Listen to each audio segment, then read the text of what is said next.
Welcome to the Rethink Retail webinar. I'm your host, Martin Bailie, and today we're diving into the concept of the connected store. Joining me today are the exceptional leaders for Fusion. Jerome Hamrit is the Senior Vice President for Data and Retail Media for the VusionGroup, and Thaddeus Segura is the Senior Vice President for Product at the VusionGroup. So welcome. Maybe for the audience, a small introduction of your in-depth knowledge you have. You're not just Fusion, you're retailers before as well. So. I can go first. My name is Thaddeus Segura. I spent about 15 years in retail technology so far, including 10 of those years at Walmart. My technical background's in computer vision, so I spent some time writing code and building models. I'm just really excited to be with Fusion now and really build on top of the platform we've created around EdgeSense and unlock different technologies like retail media, computer vision, and a bunch of other things as well. So the big thing around Fusion is the Walmart partnership, the innovation. So we should be very excited to hear what Walmart has done with this technology. Absolutely. And Jerome? So on my side, I've been working with and for brands and retailers for the past 28 years. Started at P&G for 5 years, did some strategic consulting for brands and retailers during 10 years, and then I moved to Carrefour. I was a chief merchant officer there for 8 years, joined VusionGroup a bit more than 3 years ago now, and now I'm in charge of all our solutions that tap into the data that retailers have already, like transaction shopper data, inventory data, but also the data that we create through our new ESL generation plus computer vision. So availability data. I mean, we recreate what is a reality in store. This is a whole new set of data, so very exciting. Excellent, excellent. So look, we're sat actually in the very futuristic Fusion Customer Center, and it's a must-see for all global retailers, and that's an ask from me to you. But let's get ready to get engaged into how technology is transforming our retail landscape. So maybe start with an icebreaker for the two years. The big theme is digital transformation. It's been underway for years, probably way over a decade, as you mentioned actually earlier on with your Walmart experience. And there's retailers that have won or think they've won, and there's retailers that definitely have won, spent a lot of money as well. But where do you think the version of transformation that we're aiming for, and do you think we're anywhere near it? Maybe start with you, Thaddeus. The simple answer is no. Yes. We've made a lot of progress. We really have, but there have been a lot of barriers as well. I think a lot of retailers have made investments, a lot of point solutions, a lot of false starts. And a lot of times, like, it looks good on paper, you get it into the real world, the performance isn't there, or the total cost of ownership because of power drops or data becomes too cost prohibitive and the model falls apart. So I think we're finally at a point where there are technologies and there's an understanding of what needs to be built and the path forward. So I think that we're opening the door to a new promising path, but I don't think that we've made it yet. Agreed, yeah. That unified commerce is the holy grail. And we'll talk about that as well. Absolutely. Jerome, what do you think? How we got there? I may just repeat what Thad just said. I think we've just scratched the surface of the value that can be unlocked by digital transformation in store. It's really the beginning of the story in my mind. Excellent. So that means that there is barriers, there's blockers. So what are those blockers for retailers? Maybe past and maybe today there's blockers still. What would you think that would be? I think first we have to recognize that store digital transformation is very different from other types of digital transformation in retail because it impacts physical processes in a store with teams working on that. And I mean, when retailers, 2 decades ago, when they started, and even a bit more, started to build online websites, basically the new system, the new tool was creating the process. That was not pre-existing, and it's not a physical process. When we started the store digital transformation more than 2 decades ago with ESLs, it was at that time solely price automation, which was, if I oversimplify, eliminating a process. That's kind of easier.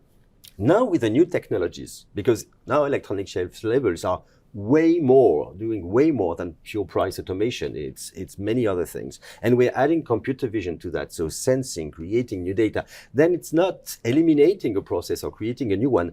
It's re-engineering, transforming the process. You still have to replenish, right? A shelf. But you do it in a very different way. So this is a challenge, is that we have to work side by side with our client, and not only with a tech person, with a data person, we have to work with the people operating the stores, for example, to really focus on the user's needs, make sure that our solutions are adapted to their processes and transform these processes along the way with them. And I mentioned that, and I didn't even mention AI. And AI and Copilot are completely going to re-engineer the processes. So I think historically, this was this process re-engineering, and now with AI, it's going to be another challenge. So, and our job is to be there side by side with our client. Excellent, excellent. So you've mentioned the human-centric side of things, and we still need to pack a shelf at this moment in time, maybe robots in the future. But Thaddeus, in terms of, is it a tech problem or a data problem that retailers have fallen short in really unlocking value of what we're talking about in terms of the connected store? Yeah, it's both. Yeah. So one thing I think you said is like, there has to be this tech understanding. I think one thing retailers have done well over the last 5 years especially is shift their mindset to like a tech first, like tech native mindset. Because for so long, I think retailers were like, take it out of the box, put it on the shelf. That was the primary concern. Now I think that a lot of them have built data teams and have understanding of software, but they don't have the right inputs. So the data side is promising, but the tech side still has major gaps. So I think at this point, the next 5 to 10 years are going to be all about how do we get the right inputs into the systems? How do we get images into a system to build an algorithm? How do I get the right signals I need to understand my shopper patterns? And once we can get those inputs into the system, I think that retailers are well equipped to take that data and turn it into something useful. Yeah, because what we're talking about is a live store. Yes. It is within 30 minutes data, and that's huge data. That's not big data, that's huge data. So I like the answer to that as well. But for everyone that's viewing today, perhaps, Jerome, let's bring it back and just what do we mean by the connected store?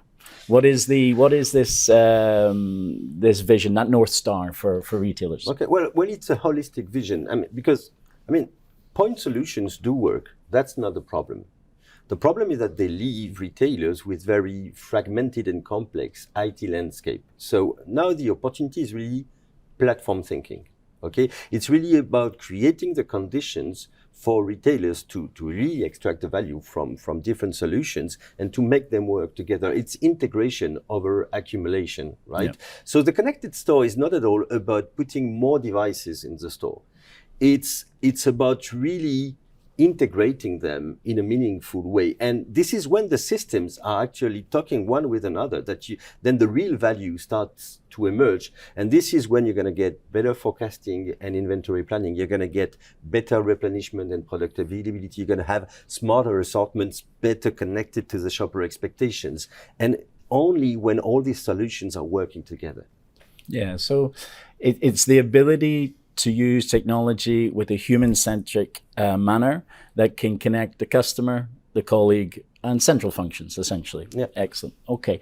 So we're in the customer center here, and I can see EdgeSense. Now, I know what EdgeSense is, but not everybody does. Maybe, Tad, if you can take us through, EdgeSense has been part of an infrastructure that we've just mentioned. How does it turn the store into a live store, and where does the intelligence come from this technology, which is unique? Absolutely. So let me start with what EdgeSense is. So what everyone knows, a standard ESL, it's an e-paper display, it has a radio and a battery, and that's great. But when you get to scale, that can create some challenges. Managing 100,000 batteries in a location where all those radio signals can be problematic. So what we did with EdgeSense is we took those out, put them into a single rail. Now you can snap in up to 25 labels into each individual rail. You share one battery, one radio, and then the displays update. So you have less noise, fewer batteries to manage, and overall, it creates this foundation for the connected store. What I mean by that is because the rail is anchored to a shelf, and we capture the location when we install it, it kind of creates the skeletal system for this entire connected store. So you now know where every rail is, you know where every label is, and you have these anchor points all throughout the building that you can plug in other modular sensors into later. So for me, like EdgeSense really is the foundation of the connected store and is the jumping off point that allows us to really deploy a lot of these technologies that have been promising, but have been cost prohibitive due to total cost of ownership. And are you describing the Walmart journey there? Because obviously you're ex-Walmart, you were part of this innovation journey. Maybe explore a bit more. So I think within Walmart, the stores are very big. There's up to 140,000 SKUs in a building. So even something as simple as radio noise can break an entire project. True.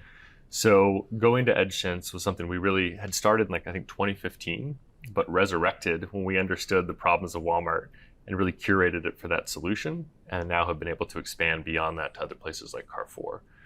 And the thing I think that really was a surprise within Walmart is price automation we understood would make sense, decrease the labor associated with price changes.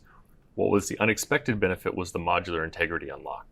Understanding how many labels were on there and being able to send alerts if a label went missing was an extremely valuable unlock because suddenly you could get real-time feedback if a single label had been removed, let's say by a CPG vendor that was spreading and filling a different category or something like that. Super.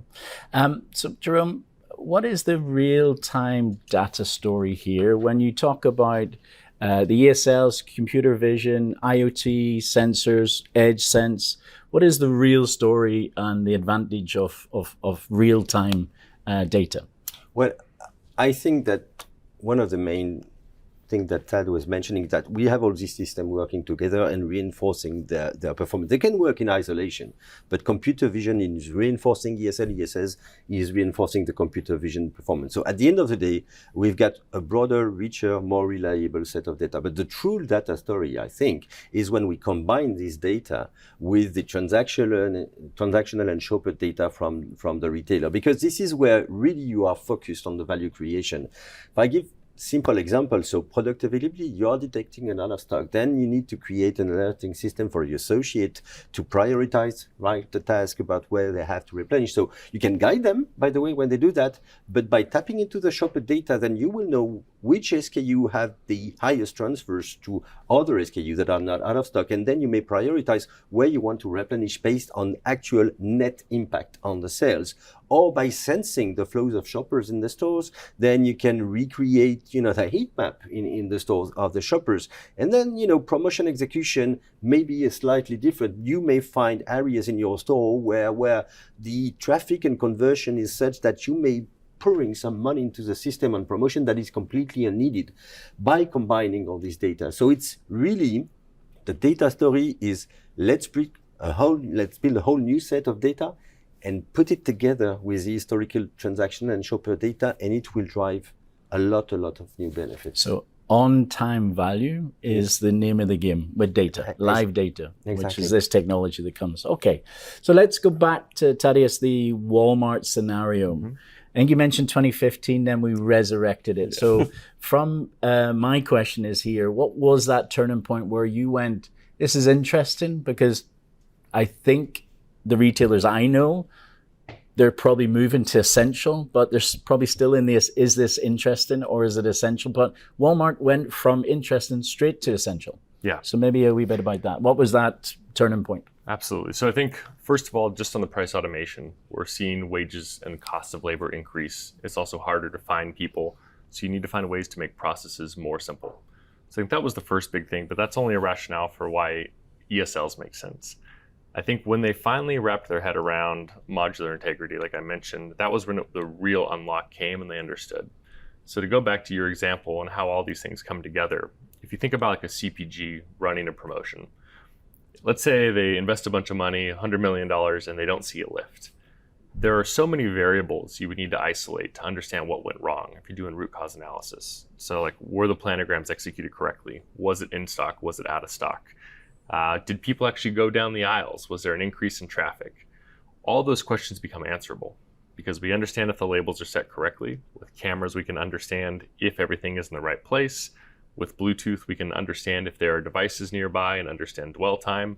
So suddenly you're able to start ticking these things off and remove all these variables to make it very simple to solve. And you can pinpoint exactly why something did or didn't work. And so I think that's the real value. So I think once Walmart understood that and understood this could become a physical platform for anything they wanted to add later, that was the real unlock to say, hey, this is something super interesting, and EdgeSense becomes a no-brainer rather than just going for a standalone ESL. And if you think about, if I follow on that example, I think if you put yourself also in the shoes of a brand that is working with a retailer, because there is a massive value also for the retailers and the brands, monetization value then for the retailer and value of using this data for the brand. Brands are paying so much attention and spending so much money to introduce new products in the market. When you introduce a new product in the market, if you know store by store, hour by hour, what was the positioning on the product on the shelf? How many facing? Was it out of stock? And if you correlate that with the penetration of your new product in the market, the repurchase rate that you analyze that by client segment, I mean, it's just crazy how it can help brands to, I mean, track very closely the performance, correct the execution error, maybe understand if they are reaching their targets in terms of shopper profiles. And given the money that they spend on doing that, it's just crazy to think that it will really enable to massively improve the performance of product innovation that CPG are crazy about. So this is not an ESL project anymore. This is not an ESL initiative. This is a connected store, an ecosystem that is seamless in data fusion, but still requires human-centric strategy. So that's a whole different proposition now. So I understand why essential now is today's non-negotiable. So brilliant. Okay, so we've talked about the past. We talked about kind of your experiences from Carrefour and Walmart. Let's talk about the future. So what is next for once the connected store's in place? What new capabilities does it unlock? So maybe start with you, Ted. So I break this into two things: the customer experience and like the worker experience. I think for the customers, there's so many benefits of shopping online that you don't get in stores today. There's obviously like convenience, but you get things like ratings and you can get feedback, you can look things up. I think the future of the store, a connected store, would bring a lot of those benefits to the store. And so allowing someone to integrate, allowing them to shop more effectively through things like Shop to Light. We can use like LEDs or displays to say, hey, I am gluten intolerant, so show me all the things on the aisle that I could eat. Correct, yeah. So those are all examples of how we can improve the experience with technologies like this. On the worker side, it's all about bringing efficiency, and that's both in-store workers and third parties for things like Instacart or DoorDash. Yep. So how do we basically make it easier for them to find orders, fill orders, to do their job with less training and higher accuracy? And again, the LEDs and the displays are a huge benefit there. What I always say is just follow the light. We try to make processes so simple, there's no training. You literally just follow the light. I'm blue today, and so I just follow all the blue lights, and that's my whole job. Yep. So, yeah. Excellent. Maybe what is the future? I think I would call it precision commerce. Okay. And it traces, I think, to accuracy that Thad was mentioning, and accuracy and agility. Because at the end of the day, and when I mean precision commerce, I mean quality of execution, accuracy of execution, and also what I would call de-averaging of decisions. So quality of execution, that's obvious. I mean, when you know constantly, first you can preempt the quality of execution, to the modular integrity that you were referring to, because our systems are enabling to guide associates to do it well first time, right? And to ease that. But then you can monitor and control the quality of execution really on a constant basis, real-time basis. So quality of execution is going to be precision here. Second is what I would call de-averaging. I think still many retailers would talk about their commercial decisions around store clusters, segments. I think this is the past. I think tomorrow we're talking about a store by store and even a seasonal potentially timed execution in the store. And the human mind cannot cope with that easily. This is why we need the tech. And we need the tech to do that based on real data. So if you know exactly who are your shoppers, what are the flows, what are the required number of facing, what is the right positioning of a product, then you can all of a sudden create a system where you're taking unique decisions by store about the number of SKUs, the profile of SKUs, the number of facing, the store layout, the space allocation, and to run all that. So it's really bringing precision, and the value will be by the averaging.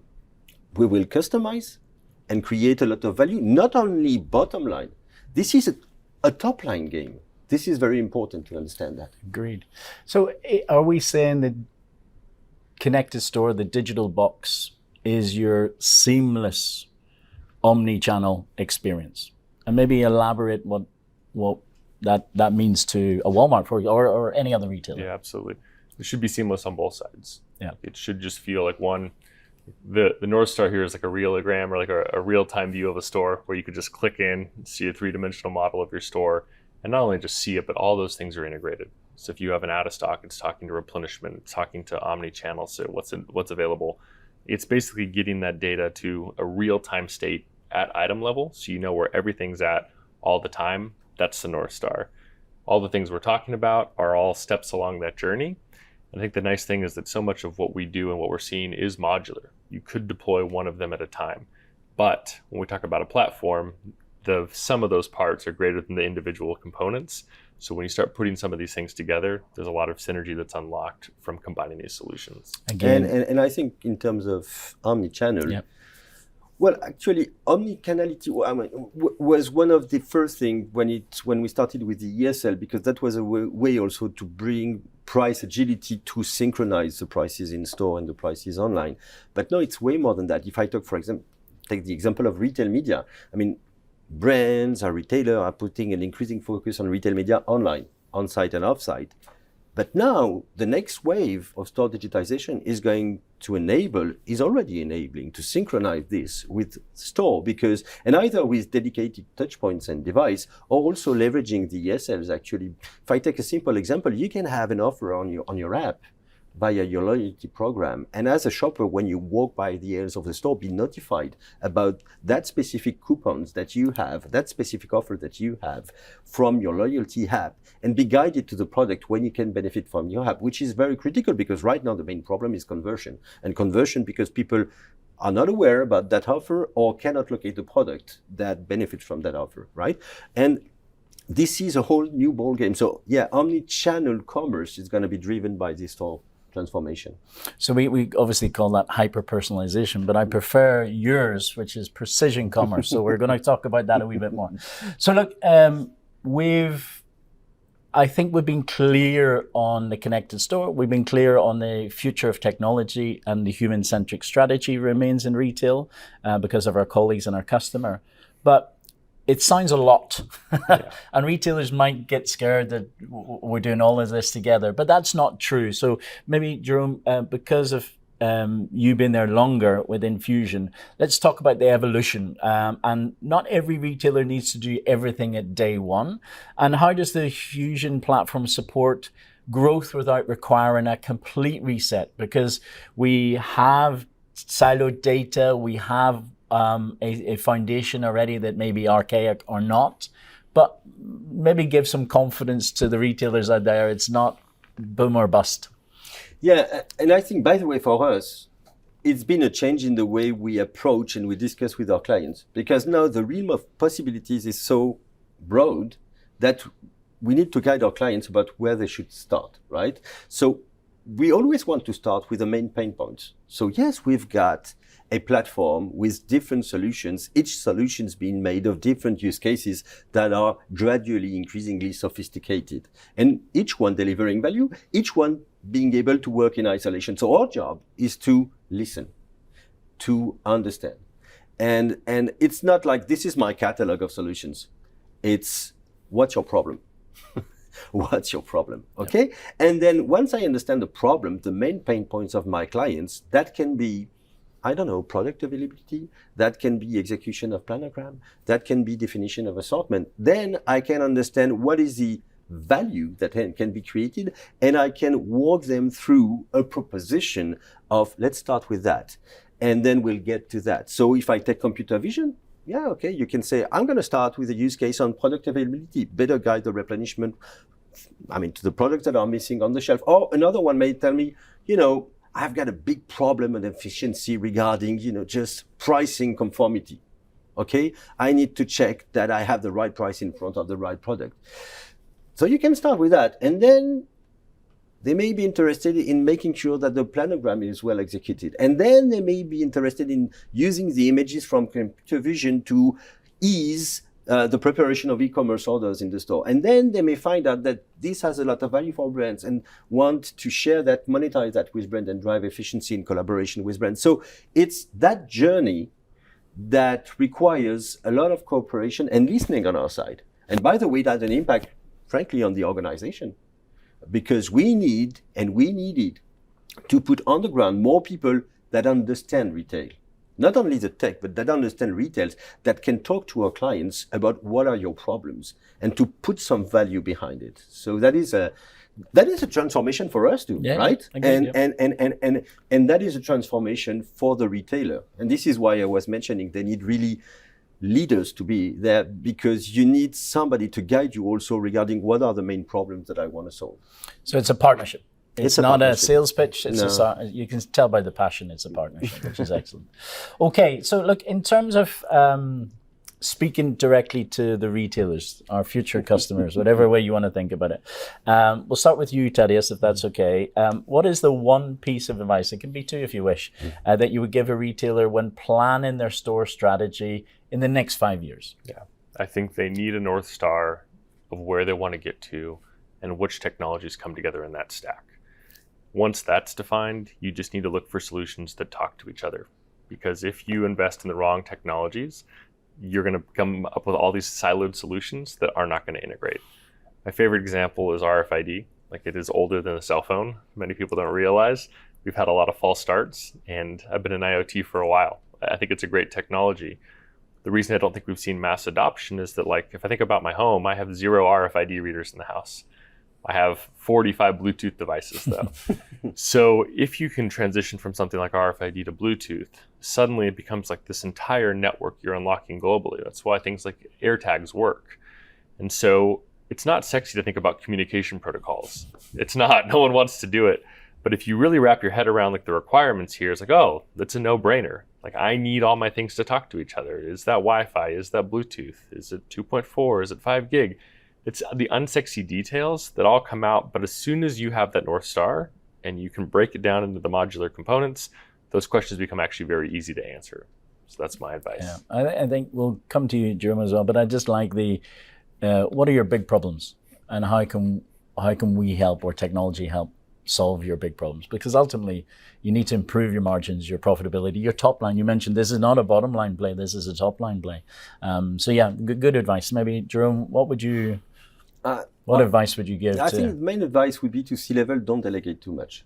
Of course, you need to have your teams working on that, but don't delegate too much, because as I was saying, your leadership is needed to really isolate and prioritize the biggest problems, but also you need to make people work together from many different functions when it comes to store digitization, because you need a tech person, you need a product person, you need a operations person, you may need the merchants and the marketing. And these people are not that used to work together. And sometimes the business functions, so to speak, in retail are not that proficient about tech. And by the way, you need to educate them too, because if they cannot speak at least a minimum level of common language with the tech people, then the wrong decision will be taken. So, and all of that is a leadership exercise, because it is training, it is collaboration, it is prioritization, it is setting the vision. So it cannot be delegated too much. You really need to dive into that, because frankly, I mean, you won't find that many topics as a retailer that can unlock the same level of value. I mean, there was a survey released yesterday stating again, and it's not the first one, that more than 1.5 EBIT point can be created on average for retailers to start digitization. How many programs, how many projects do you have on your table that can unlock that type of value? I mean, for an average retailer, it's almost 50% of the existing profit that you can recreate on top. It's huge, so it's worthwhile. Yeah, 100%, right? That's great. And I think, as you put it, this transformation is new ways of working, which ultimately is the definition of cultural transformation. So like anything, technology transformation or any transformation is always underwrapped on the behaviors of the leadership team and the team below them as well. So that's a great answer as well. So maybe to kind of summarize, and I'm going to steal the precision commerce, if that's all right. I really, really like that, because it brought us to the reality of having a live store will unlock everything. You talked about 1.5 EBITDA, which would be our basis points, which would be amazing. I've written down human-centric technology transformation. It's a cultural transformation. It's a new way of working the connected store. It's no longer interesting, it's essential. I think that is undoubtedly the message and the example that you Thaddeus, you give us with Walmart transformation. Start with the big pain points, and then go find a solution. In the example of the Fusion platform, it's finding the solution that will work well with you, specific to your challenges, and will give you the quickest return to spend elsewhere, which is the important thing, and every board is challenged with CapEx and OpEx. And the connected store brings your store to life, connecting the customer, the colleagues, central functions, and your partners as well. And that brings and align value that you can commercialize with data monetization, retail media monetization, that really shifts the needle in any business case, in any big transformation. And this is a big transformation. So I think it's fair to say we've seen and heard about the connected store today. I can't thank you enough. The passion comes out. You haven't really left the shop floor, which is brilliant. It's about making sure that the retailers have knowledge, know what's next, can predict the future, which is what you've described, if I'm honest with you, and you can build it together with great partners. I don't think it's a question of build or buy. It's a question of partnership and making sure that you're connected within the conversation from even a VusionGroup example.